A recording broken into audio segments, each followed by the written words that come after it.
नमस्कार दोस्तों, मैं हूं मोहित सोनी और आप देख रहे हैं brand new generation 2025 Skoda Kodiaq. All new inside out, सब कुछ नया है इस गाड़ी में। एक चीज़ छोड़ के, क्या है वो एक चीज़ मैं आपको बताऊंगा बहुत जल्दी। बट हमेशा की तरह मुझे आपसे 2 मिनट इस गाड़ी के बारे में बात करनी है, फिर हम इसके डिज़ाइन पे जाएंगे। ये जो स्कोडा कोडियाक है, स्कोडा के लिए बहुत ही इंपॉर्टेंट मॉडल है, बिकॉज ये मॉडल जब इंडिया में आया था, लोगों ने सोचा था ये इतनी महंगी 7 सीटर कौन खरीदेगा। But then again Skoda Kodiaq बहुत ज़्यादा पॉपुलर हो गई धीरे धीरे।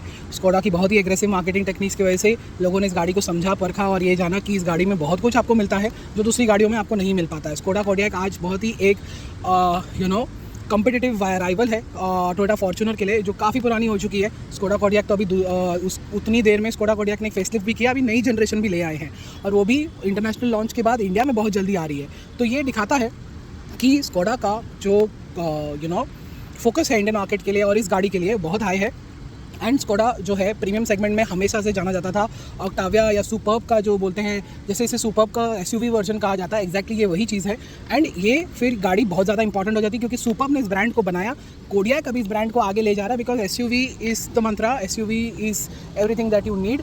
And yeah as always let's begin design से शुरुआत करते हैं। पहले की तरह बटरफ्लाई ग्रिल जैसा जो लुक आपको तो मिल रहा है, बट मेरे हिसाब से नया ग्रिल जो है इसे बहुत ही ज़्यादा एग्रेसिव लुक दे रहा है और बहुत ही फ्यूचरिस्टिक लुक भी दे रहा है, क्योंकि एलईडी डीआरएल लाइट और स्कोडा क्रिस्टल लाइटिंग मिल रही है, फॉग लैम्प्स आपको मिल रहे हैं एलईडी प्रोजेक्टर्स के साथ में, जिसका थ्रो काफ़ी अच्छा होना चाहिए। मैंने अभी तक गाड़ी को रात में नहीं चलाया है। एंड ये इलेक्ट्रिक गाड़ी के एलॉय व्हील्स आपको यहाँ पर मिल रहे हैं सरप्राइजिंगली। या एंड लॉरेन एंड क्लेमेंट की बैजिंग मिल रही है। साथ ही साथ आपको यहाँ पे एक बहुत ही बड़ा मिरर मिल रहा है। पहले ये छोटा हुआ करता था, अभी बड़ा कर दिया गया है, which I think is great. Side profile से देखा जाए तो ये गाड़ी आपको लगेगी थोड़ी सी कार लाइक है, बट मैं आपको बताऊंगा ये थोड़ी एस्टेट लाइक है और ये एस्टेट को बहुत ही ज़्यादा ऊपर लेके जाया जा चुका है, इसीलिए ये एक एसयूवी बन जाती है। एस्टेट होना बुरी बात नहीं है, बड़ी एस्टेट होना भी बुरी बात नहीं, क्योंकि यूरोपियंस जो एस्टेट बनाते हैं ना, बहुत ज़बरदस्त बनाते हैं प्रैक्टिकलिटी के मामले में। और आजकल प्रैक्टिकलिटी और एसयूवी ये 2 इंपॉर्टेंट चीज़ें हैं मार्केट में जो मैन्युफैक्चरर्स को बराबर देनी ही पड़ती हैं। सो ये वो एक बात है। और ये जो सी प्रोफाइल है, थोड़ा सा कूपे जो सॉर्ट ऑफ लुक देता है, जो कूपे भी आजकल स्लोली एंड स्टडीली ट्रेंडिंग में है। एंड यहाँ से आप वो काम कर सकते हैं। So that's that. ये इसका कैबिन है और जो मैं आपको थोड़ी देर में दिखाऊंगा। बट पीछे हमेशा की तरह बूट से शुरुआत करते हैं। एंड 7 सीट्स के साथ भी देख लो, बहुत ज़्यादा स्पेस आपको यहाँ पे मिल रहा है, जो इस गाड़ी को बहुत ही ज़्यादा प्रैक्टिकल बनाता है। तीन बैग्स तो आराम से आ सकते हैं। एंड सीट, आगे की सीट आप इससे फोल्ड कर सकते हो। ये हुक है, ये लाइट है, 12 वोल्ट सॉकेट आपको यहाँ पे मिल रहा है और नीचे सामान रखने की भी जगह है। एंड यहाँ पे भी हुक है, लाइट है और सीट पुल करने की जगह है और एक और हुक आपको यहाँ पे मिल रहा है, विच इज़ ग्रेट। सामान नीचे भी रखा जा सकता है। स्पेयर व्हील टायर भी है नीचे, जैसे कि आप देख सकते हो, which is great. Electronic tailgate, यहाँ पे उसकी लाइट भी दी गई है, which is good. And I think door lock हो चुका है। या अभी हम पीछे की सीट पे आ गए। 511 ड्राइविंग पोजीशन पे सीट है, जो मेरी हाइट है। एंड यहाँ पे देख लो, उस हाइट के साथ लेग रूम, फुट रूम बहुत ही अच्छा मिल रहा है। एसी वेंट्स, चार्जिंग पॉइंट, एक और 12 वोल्ट सॉकेट, बहुत सारा सामान रखने की जगह। यहाँ पे बहुत सारा सामान रखने की जगह है। एंड सनशेड मैनुअल मिल रहा है, हुक यहाँ पे मिल रहा है और हुक और लाइट यहाँ पे मिल रही है। यहाँ पे आप स्क्रीन माउंट कर सकते हो एज एन एक्सेसरी। ये रहा इसका armrest with cup can holder. And बहुत ही अच्छी सीट है, अंडर थाई सपोर्ट भी काफ़ी बढ़िया है। And overall very very comfortable place और काफ़ी आवाज़ भी कम हो जाती है। एक बार आप दरवाज़ा बंद कर दो, विंडोज़ बंद कर दो तो कैबिन काफ़ी साइलेंट रहता है पीछे। अभी पीछे की सीट पे मैं एक्चुअली बैठ के देख चुका हूँ। It is not comfortable at all.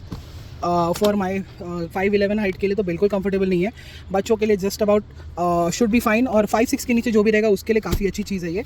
काफ़ी अच्छा रो रहेगा, बिकॉज निकलने जाने में कुछ ज़्यादा ही एक्चुअली मेरी हाइट के लिए प्रॉब्लम हो रही है। मैं आपको दिखा देता हूँ एक सेकेंड। बट ये अभी इसका फ्रंट कैबिन है, जो ब्राउन यहाँ पे लेदर यूज़ किया गया है। मेमोरी सीट्स है, मसाज सीट्स है, पावर सीट्स है, हीटेड एंड वेंटिलेटेड है। तो सीट के मामले में फुल्ली कवर्ड हो आप। स्टार्ट स्टॉप बटन, ऑडी जैसा बटन का लेआउट लाइट का, electronic parking brake, boot release. ये डोर पैड पूरा नया है, ये डोर हैंडल पूरा नया है। बट ये जो बटन है ना, पहले जैसे ही हैं आज भी। बट बहुत सारी चीज़ें जो अंदर हैं नई कर दी गई हैं, जो पूरे VW ग्रुप में से भी एक नया लुक इसे देती हैं, जो मैं आपको थोड़ा टाइम में बताऊँगा। लॉक बटन भी देखो यहाँ पे डाल दिया है। ये स्क्रीन में आपको बहुत सारी चीज़ें मिलेंगी। फॉन्ट्स, ग्राफिक्स, कलर्स, लेआउट देख लो, बहुत ही ज़बरदस्त है। और ये देखो, यहाँ पे बहुत सारी चीज़ें आप एडजस्ट कर देख सकते हो, बहुत सारी इन्फॉर्मेशन है आपके लिए जो आप सेट कर सकते हो, और बार बार आपको बटन दबाना पड़ेगा मेन स्क्रीन पे आने के लिए। Attention monitor, drowsiness monitor, cruise control जो है एडेप्टिव है, तो ब्रेक मारेगा और एक्सेलरेट करेगा आगे की गाड़ी की स्पीड के हिसाब से। एंड सीट्स के बारे में मैंने आपको बता दिया, डेडिकेटेड ऑफ रोड मोड भी है इसमें। बहुत सारी चीज़ें आपको देखने को मिलती हैं यहाँ पे, और जो चाहे आप यहाँ पे देख सकते हो, सिलेक्ट करके रख सकते हो। एंड ये जो है देखो, पूरी गाड़ी भी हिल रही है, एंड ये भी हिल रहा है। तो ये स्टीयरिंग एंगल है जो हमने देसी कार्स में तो देखा है आई थिंक, और ऑफ रोड बड़ी गाड़ियों में देखने को मिलता है, क्योंकि इस time Skoda Kodiaq of road पर ज़्यादा फोकस कर रहा है, 4x4 सिस्टम जो उसने बनाया है। सो या वो एक चीज़ है। बैकग्राउंड लाइटिंग में जैसे कि आप जानते हो, जो चाहे आप चूज़ कर सकते हो वेदर के हिसाब से। और ये मोड है ना, ये मोड अगर जैसे आपने इको मोड रखा है, जैसे मैंने अभी स्पोर्ट मोड पे हो, तो ये स्पोर्ट मोड के हिसाब से आ जाएगा। और आप टोटली स्विच ऑफ भी कर सकते हो, कोई लाइट नहीं रहेगी, कुछ नहीं रहेगा। गर्मी है तो गर्मी का हिसाब रख देते हैं, just to give you an idea. And या यही वो चीज़ है। पार्किंग असिस्ट है आपके पास, रिवर्सिंग कैमरा और सेंसर आगे पीछे दोनों तरफ है, विच इज़ ग्रेट। साइड में भी आपको मदद मिल जाती है उन सेंसर से, तो साइड में भी गाड़ी आसानी से चली जाएगी बिना कोई टेंशन के। एसी कंट्रोल्स तो यहाँ पे भी हैं, यहाँ पे भी हैं, और पीछे का भी आप ऑफ ऑन कर सकते हो। जैसे देखो लॉक कर दिया, ये काफ़ी अच्छी चीज़ है, आपको पीछे हाथ नहीं मारना पड़ेगा। एंड या ये जो है उसका एडवांस फीचर्स का सिस्टम है। और आप of course Android auto, Apple CarPlay wireless है इसमें। एंड यहाँ से आप एडजस्ट कर सकते हो उसको, म्यूज़िक है, मोबाइल कनेक्शन है, सब कुछ है यहाँ पे। एंड देखिए स्विच ऑफ हो गया, इसको ऑन कर दिया। एंड या सेटिंग्स में जाओगे तो आपको यूजुअल चीज़ें, कनेक्शन की सेटिंग्स देखने को मिलेंगी, इन्फॉर्मेशन वाली सेटिंग्स देखने को मिलेगी, कॉन्फ़िगरेशन की सेटिंग्स देखने को मिलेगी, जो आप फर्स्ट स्क्रीन जो है कॉन्फ़िगर कर सकते हो, ये वाली। So that is great. हाँ, पार्किंग में जैसे मैंने आपको बताया, पार्किंग असिस्ट आपको मिल रहा है, which is quite great, automatic parking हो जाएगी। एंड यही फीचर्स है। स्मार्ट डायल्स जो हैं वो यहाँ पे हैं, और ये अभी एक्सप्लेन करने का टाइम आ गया है। ये देखो, हीटेड, कूल्ड, और ये, और इसे अगर आपने दबा के रख दिया तो वो सिंक हो जाएगा, दोनों सिंक हो जाएंगे। जैसे आपने देखा होल्ड टू सिंक, फिर से दबाता हूँ, ज़रूरत नहीं है क्योंकि सिंक हो गए हैं। और अभी ये बीच का जो डायल है ना, इसमें तो 4 चीज़ें आप चूज़ कर सकते हो, फ़ैन, और ये जो है यहाँ पे देखो fresh air, warm feet, warm hands. तो स्टीयरिंग भी हीटेड है, ये भी गर्म हवा आ सकती है, एंड वो भी हो सकता है। फिर आप बटन दबाओ, फिर आप एसी का कंट्रोल कर सकते हो,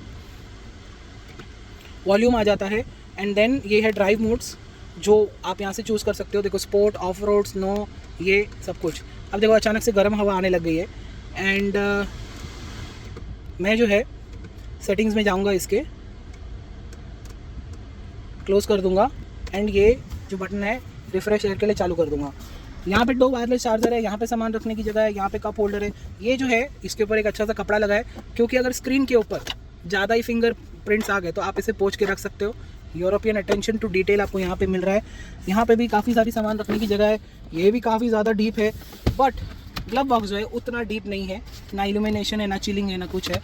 एंड 2 वायरलेस चार्जर, इतना सारा स्पेस सामान रखने के लिए इज़ ग्रेट। आप पूछोगे गियर लीवर कहाँ गया भाई? जी हाँ, मर्सिडीज़ की तरह यहाँ पे आ चुका है, ट्विस्ट करके चलता है, और पार्क करने के लिए बटन यहाँ से दबाना है। एंड क्रूज़ कंट्रोल का स्टेप तो ये रहा, दोनों आगे पीछे के वाइपर यहीं पे आ चुके हैं। एंड स्क्रीन तो जैसे मैंने आपको बताया बहुत ही ज़्यादा इंप्रेसिव है, फॉन्ट्स, ग्राफिक, कलर्स, लेआउट, सब कुछ, टच रिस्पॉन्स सब ज़बरदस्त है इसका। एंड कैबिन बहुत ज़्यादा प्रीमियम लग रहा है, बहुत ही ज़्यादा नया लग रहा है, बहुत ही ज़्यादा मॉडर्न लग रहा है। प्लास्टिक्स थोड़े से और बेटर हो सकते थे इस प्राइस पे, बट ये लेदर अच्छा लग रहा है, स्टिचिंग अच्छी लग रही है, ये अटेंशन टू ये एलिमेंट जो है काफ़ी बढ़िया लग रहा है इस गाड़ी में। एंड एसी वेंट्स भी देखो नए हो गए हैं, पहले ऐसे वेंट्स देखने को नहीं मिलते थे VW में, जो मैं आपको बताया कुछ अलग कर दिया गया है, वो अलग किया गया है। एंड ये डायल्स तो ऑफकोर्स हमने फर्स्ट टाइम रेंज रोवर में देखे थे, जो आपको कोडियाक में मिल रहे हैं, विच इज़ ग्रेट। बहुत बड़ा door pad in true Skoda tradition आपको यहाँ पे मिल रहा है। स्टीयरिंग व्हील की बात करें तो एडजस्टमेंट फुल है, बट मैनुअल है। आई थिंक इस गाड़ी का प्राइस 40 लाख के ऊपर जाएगा, उसको इलेक्ट्रॉनिक होना चाहिए था। एंड बट ये स्टीयरिंग नया है, लोगो हटा के यहाँ पे वर्डिंग्स डाल दिए गए, क्योंकि नया ब्रांड को आई थिंक न्यूअर जनरेशन को ब्रांड्स आसानी से समझ में नहीं आते, तो उनके लिए लेटरिंग करना ज़रूरी है। बहुत सारे ब्रांड्स कर रहे हैं काम, स्कोडा भी कर रहा है अभी। एंड देखो स्टीयरिंग पे तो वेरिएंट का नाम भी लिखा गया है, because of course it is named after their founders, which is great. And Canton का साउंड सिस्टम है जो ठीक ठाक है। एंड ऑटोमेटिक IRBM है, फुल साइज पैनोरामिक सनरूफ है। पहले से सनरूफ्स काफ़ी वाइड होते जा रहे हैं बड़ी गाड़ियों में, यूरोपियन गाड़ियों में। ये भी वही चीज़ ले आता है मार्केट में, एंड बहुत ही ज़बरदस्त लाइट आ रही है यार कैबिन में इसकी वजह से। तो ओवरऑल काफ़ी कुछ अच्छा है, काफ़ी कुछ नया है, कुछ कुछ चीज़ें अभी भी सेम है। एंड ये वर्चुअल कॉकपिट भी एडजस्टेबल है, ये देखो। फिलहाल थोड़ा चलाते टाइम ही दिखा पाऊंगा, इसमें 3 ही स्क्रीन है चूज़ करने के लिए। ज़्यादा बड़ा इम्पैक्ट नहीं आता है, बट बैकग्राउंड चेंज नहीं होता, बट डायल्स निकलते जाते हैं और फिर नंबर्स वहाँ पे आ जाते हैं, ऑल ऑफ दैट। सो या यही है स्कोडा कोडियाक। अंदर बाहर से बहुत सारी चीज़ें नई हैं। ऑफ कोर्स सेफ्टी काफ़ी अच्छी है, ABS, CBD, ट्रैक्शन कंट्रोल, बहुत सारे एयरबैग्स आपको यहाँ पे मिल जाते हैं। एंड ऑल ऑफ दैट इस प्राइस को, जो आने वाला प्राइस है कुछ दिनों में जस्टिफाई कर पाएगा नहीं, वो मैं आपको बताऊँगा वीडियो करके, या हमारी वेबसाइट पे आके आप देख सकते हो उस बारे में। Apart from that I think मैंने काफ़ी कुछ कवर कर लिया है इस गाड़ी में। एंड सारे फीचर्स जो आप एक्सपेक्ट करते हो इसमें है। सीट के मामले में it is number 1, massage, heating, cooling, powered memory, सब कुछ आपको मिल रहा है। तो that is one big aspect of new cars, जो अगर बराबर हो तो पब्लिक को बहुत ही ज़्यादा पसंद आता है, बिकॉज सीट में बैठ के गाड़ी चलानी तो सीट ज़बरदस्त होनी चाहिए। एंड आई थिंक यही फ़िलहाल मेरा फर्स्ट इंप्रेशन है। बहुत कम टाइम रहा है मेरे पास ये गाड़ी रही है, एंड मुझे चला के इसका रिव्यू भी कंप्लीट करना है। तो आइए अभी जानते हैं चलाने में कैसी है स्कोडा कोडियाक के 2 litre petrol engine with a 4x4 system and a DSG gearbox. तो फाइनली चलाने में कैसी है स्कोडा कोडियाक की ये पेट्रोल इंजन इक्विप्ड गाड़ी। 2 लीटर का TSI मोटर है, 7 स्पीड DSG गियरबॉक्स के साथ में। और आप ये इमीडिएटली सोचो कि भाई ये गियरबॉक्स तो पहले जैसा है तो ये ख़राब होगा, नहीं, ये एक्चुअली नया वेट क्लच गियरबॉक्स है जो कंपनी ने बहुत हैवीली रिवाइज़ किया है इंडियन मार्केट के लिए। और इस वजह से जो है ये गियरबॉक्स पहले से परफॉर्मेंस में भी बहुत ज़्यादा इंप्रूव हो चुका है। स्लो स्पीड पे थोड़ा हेजिटेशन था, अभी वो ना के बराबर रह गया है। एंड इसमें आपको रिलायबिलिटी काफ़ी ज़्यादा मिलेगी। एंड ऑफकोर्स SUV है तो नीचे टच होने का प्रॉब्लम नहीं है। एंड इस वजह से इस गियरबॉक्स की जो सॉलिडिटी है, जो रिलायबिलिटी है, वो और भी बढ़ जाती है। गियर शिफ्ट तो बहुत ही स्मूथ है, बहुत ही क्विक है, बहुत ही सीमलेस है, पता भी नहीं चलता है 7 गियर कैसे बदली हो जाते हैं। एंड ऑलमोस्ट 200 bhp का पावर, 300 न्यूटन मीटर का टॉर्क आपको जो मिल रहा है, वो इसका परफॉर्मेंस तो ज़बरदस्त बना ही देता है। 8 सेकंड के आसपास 0 to 100 मिलता है। इंजन की रिफाइनमेंट पहले से बहुत ज़्यादा ज़बरदस्त कर दी है। एंड हमेशा से रिफाइनमेंट एक बहुत ही क्रिटिकल एस्पेक्ट रहा है। And I think Skoda Kodiaq पुरानी में थोड़ा बहुत आई थिंक ज़्यादा आवाज़ आता था रेड लाइन के आसपास, अभी तो उतना भी नहीं आता।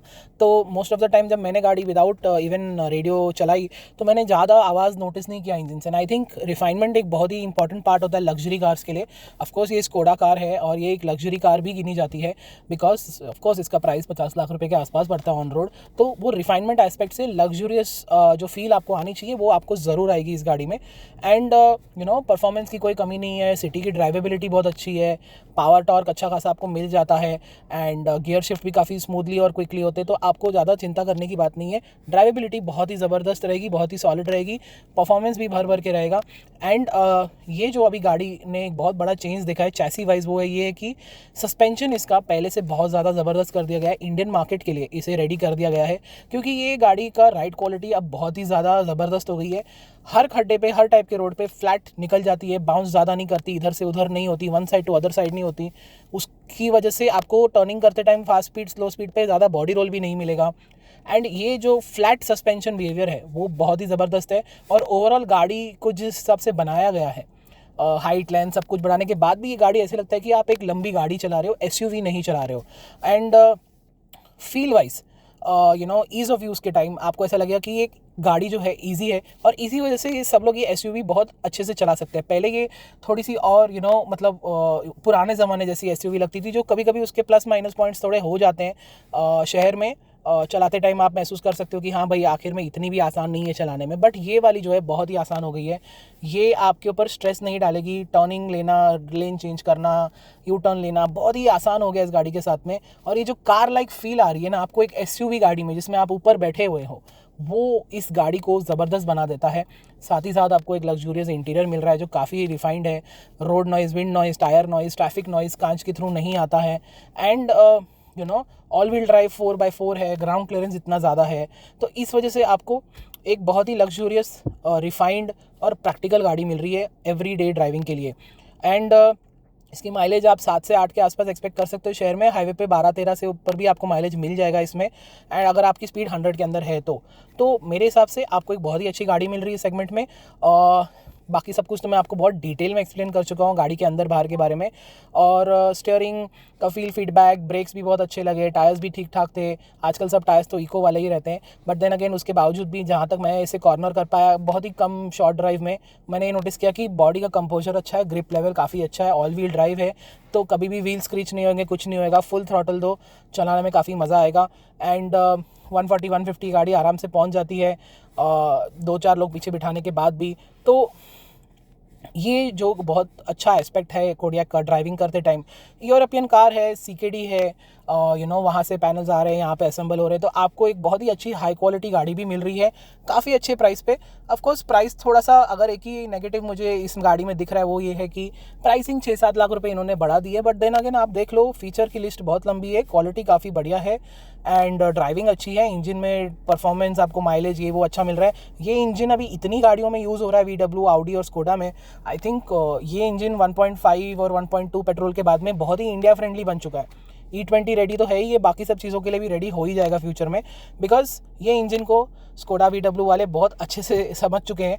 एंड ये इंजन बहुत सारी गाड़ियों में आ रहा है। अगर आप उस बात पे भी फोकस करो तो आपको एक बहुत ही ज़बरदस्त इंजन वाली गाड़ी भी मिल रही है यहाँ पे। तो आई थिंक यही रिव्यू है स्कोडा कोडियाक का।